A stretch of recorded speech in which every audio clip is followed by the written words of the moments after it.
And I wonder if Vinny Jr. is quite in that position, in that physical space, in that headspace, to still be that guy for Real Madrid, because Mbappe took so much of the goal scoring last season and changed the way that they played so much. Real Madrid's first match in the competition was against the Saudi side Al-Hilal in Miami. Xabi Alonso in charge of the side he played for the first time. Trent Alexander-Arnold and Dean Huijsen making their debuts. It finished 1-1, as you can see there. Federico Valverde missing a late penalty in added time. Good save by Bono for that penalty. Chris, no Mbappe for Real Madrid, so you can give that as a bit of an excuse, but I sort of felt like it was really a bit like what we saw last season from them, huffing and puffing and not quite getting the result they really wanted. And I think it was typified by the missed penalty at the end. And running out of energy as well, clearly on a day when it was absolutely boiling in Miami. You can understand, you can sympathize with not quite having the legs to go the full 90 after a long club season. But yeah, I think that Real Madrid did not really impress very much. And we're comparing two teams that just appointed a new manager. Real Madrid just brought in Xabi Alonso, and they look like a team. When I watch them play, I'm sort of used to watching a team play like that at the International Champions Cup or one of these preseason tournaments that are played in the United States. You make a bunch of changes and you go, oh man, that looks like a work in progress. And it very much looks like a work in progress, whereas Simone Inzaghi took over at Al-Hilal and has hit the ground running. That team looked like, and obviously they will have a method of playing from down the years. Jorge Jesus was a very good manager for them the last few seasons as they won the Saudi League title. It's a team with a lot of talent.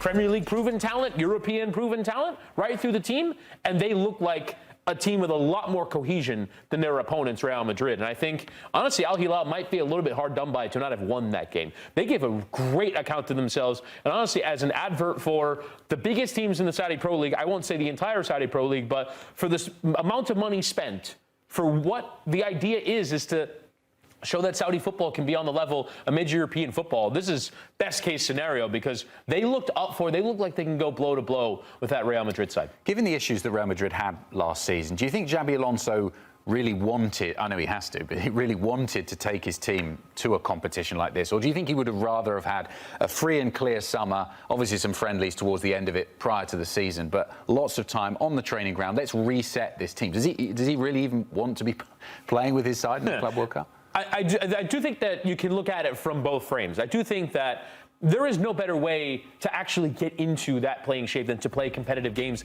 against high-level opponents. And honestly, relative to what you would see in a preseason friendly, this was several levels above that. And that tests and proves things, but I do wonder if this is a half-baked team. And especially, I do think that Xabi Alonso, we've talked about this a lot, in my view, is much more of a process manager than what we're used to seeing at Real Madrid. Real Madrid kind of look for short-term winning solutions. Can you come in and win with this group of players? Where Xabi Alonso is very much more in the longer term. I'm trying to implement something. I'm trying to implement a style of play. I think he's still trying to learn what to do with this group of players as well. We saw them play out of a back four today. We saw Trent Alexander-Arnold, I thought, had a fairly anonymous debut. We can get to him a little bit more, but I still think he's trying to figure it out, especially without that main man up front in Kylian Mbappe.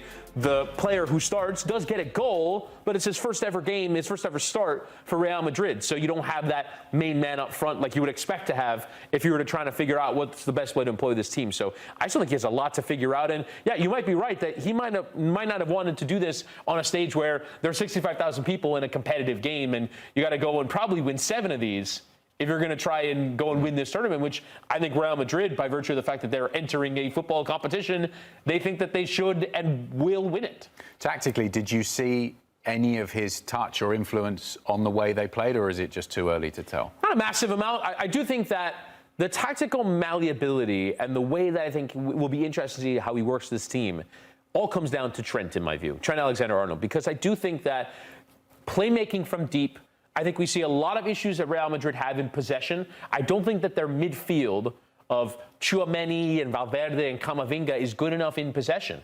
I think they keep looking to Luka Modric, who thought he was done, but he got subbed on in the final 10 minutes of this game because there is this idea that Modric brings something still to that midfield, even though he's leaving and probably heading to Milan or somewhere else. that he still brings a dynamic to that midfield that they're missing. I think Alexander-Arnold can help in that area, but how do you kind of massage that relative to he's comfortable playing as an overlapping fullback? He needs to do some level of defensive work. Do you kind of do the back four that inverts into a 3-2 in midfield and Trent's playmaking from deep? I still think that's the biggest dynamic for him to figure out. And then obviously the balance with the front four. But I think he's still figuring out those answers. I didn't see a ton today that would lead me to believe that those have been effectively implemented yet. In terms of the debuts, what grades are you giving Trent and Dean Huijsen? Huijsen, a bit of an incomplete. I'm not certain that we really saw his best in this game, nor was he probably tested in the way that you might have been expected. I thought he played reasonably well in the game. I think Alexander-Arnold probably a little bit lesser. I'd probably say a C, maybe. I don't think he impacted the game very much. I actually thought a bit that unsure, didn't he? Yeah, he did. He didn't look like he was really confidently playing the position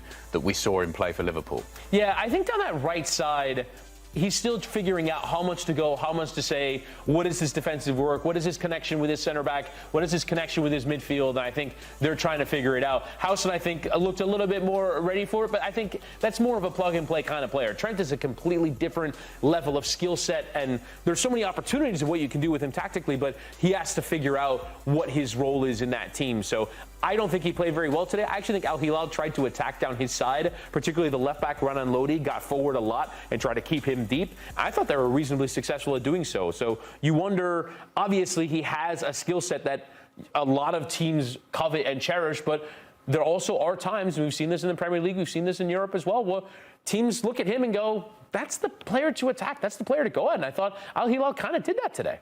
A lot of chatter last season, wasn't there, about Vinny Jr. and the relationship and playing on the same pitch as Kylian Mbappe. Mbappe not playing in this one, so it was all focused on Vinny Jr.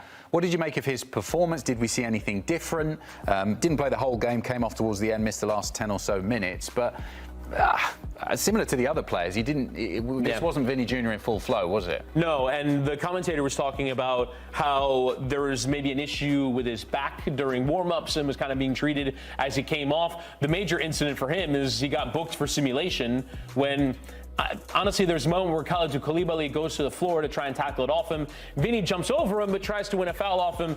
It was sort of an interesting one. But, yeah, again, I still think that the Vinny from 2 seasons ago, the Vinny that was convinced he was going to win the Ballon d'Or, honestly, you wonder if that mentally had an effect on him, because we have not seen that guy for a long time for Real Madrid. And you would think that there is that opportunity with Mbappe not playing, that maybe if the issue is that one is getting in the way of the other, that Vinny Jr., when he steps in on that left side, can go in without Mbappe up front and go and show his absolute best. That sort of Ewing theory idea of when the best player goes out, there's opportunities out there. And I wonder if Vinny Jr. is quite in that position, in that physical space, in that headspace, to still be that guy for Real Madrid, because Mbappe took so much of the goal scoring last season and changed the way that they played so much. For me, so much of this game, when you watch Real Madrid, you did see a tired side. I mean, they've had so many games this season, all different competitions, and we can have that conversation about where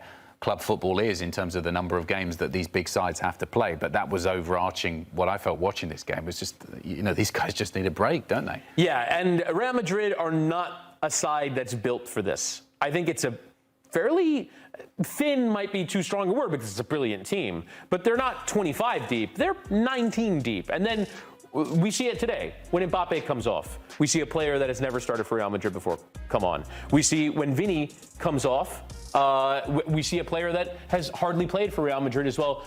Come on, I meant Mbappe not starting, not coming off. But when Mbappe doesn't play, it's a player who's never started for Real Madrid before. And they're largely academy kids or kids with a background in Spanish football, but not at the very highest level. So they don't have a ton of depth.